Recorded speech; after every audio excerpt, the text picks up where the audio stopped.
আমার ছেলের নাম আশিস। আমার বাসা হলো পল্লবীতে। আমার ছেলের জন্য আপনারা একটু দোয়া করবেন। আমার ছেলে মণিপুর স্কুলের ছাত্র ছিল, ইন্টারমিডিয়েট হলো কমার্স কলেজের এবং অনার্স কমপ্লিট করছে আইইউবি থেকে এবং খুবই ভালো ছাত্র ছিল আমার জানা মতে। খালি ভালো ছাত্রই ছিল না, সে একজন ভালো ছেলে ছিল। আমি বাবা হিসাবে আমি এই আপনাদের সামনে দাঁড়ায় কথা বলতেছি, আমার ছেলে হিসাবে আমি মনে করি সে যথেষ্ট ভালো ছিল। অন্যায়ের প্রতিবাদ করাই ছিল তার ধর্ম। আমার এক ছেলে এক মেয়ে। এই ছেলেটা হলো বড় আর মেয়েটা আমার ছোট। তা ও সবসময় খেলাধুলা পাগল ছিল। ওই দিন ওরা খেলতে ছিল শুক্রবার ওই নামাজে যাওয়ার আগে। তা ওই দিন আর গুলাগুলি হচ্ছে।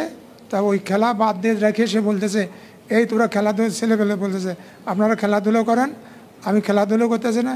কাজে কেন ভাই, আপনি বড় ভাই আপনি চলে যাবেন। কাজে না, যে গুলাগুলি করে মানুষ মরে যাচ্ছে আর তোমরা খেলাধুলা করতেছো, আনন্দ ফুর্তি করতেছো, আমার ভাল লাগতেছে না, আমি যাব 10 নম্বর। ওই নামাজ পড়ার জন্য 10 নম্বর আসছে। 10 নম্বর এসে নামাজ পড়ছে সেনপাড়া মসজিদের শুক্রবারের নামাজ শেষে আসরের নামাজও পড়ছে ওই মসজিদেই। আন্দোলনের জন্যই সে আসছে পল্লবী থেকে, তার বন্ধুবান্ধব আরও 3-4 জনকে নিয়ে, প্লাস এখান থেকে তারা একটা গ্রুপ করে নামাজ কালাম একসাথে পড়ছে এবং আসরের নামাজও তারা শেষ জামাতে পড়ছে। তো এই জন্যে বলতেছি যে আমার ছেলে আমার জানা মতে একটা ভালো ছেলে ছিল। তা আপনারা সেই হিসাবে আমি বাবা হিসেবে আপনাদের আমার ছেলের জন্য আবারও দোয়া চাচ্ছি। আর বলতে গেলে অনেক কথা বলা, এখন আমি খুবই শারীরিক মানসিকভাবে খুবই অসুস্থ, আমার জন্য একটু দোয়া করবেন।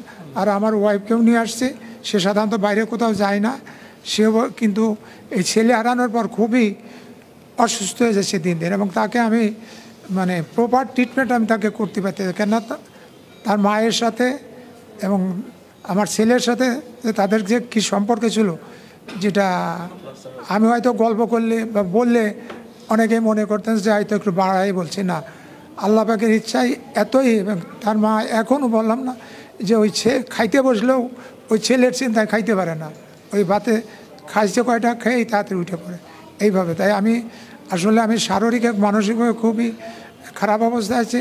আপনাদের কাছে দোয়া চাইতেছি আমার এবং আমার ফ্যামিলির জন্য, এবং বিশেষ করে দোয়া করবেন। আসসালামু আলাইকুম রহমতুল্লাহ।